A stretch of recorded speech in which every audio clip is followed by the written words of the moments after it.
বিরাট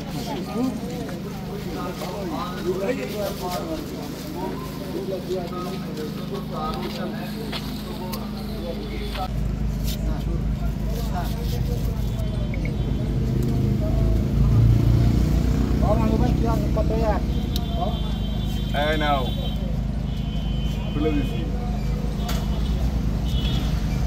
বলেছি যে বিএনপির ভারপ্রাপ্ত চেয়ারম্যান জনাব তারেক রহমান সাহেবের পক্ষ থেকে ওর পাশে আমরা সবসময় থাকবো। হ্যাঁ আপনারা তারেক রহমান সাহেবের জন্য দোয়া করবেন, বেগম খালেদা জিয়ার জন্য দোয়া করবেন। কেমন আছো? ভালো? এটাতে কেমন লাগতেছে? ভালো? বলে দেখাবো? ঠিক আছে।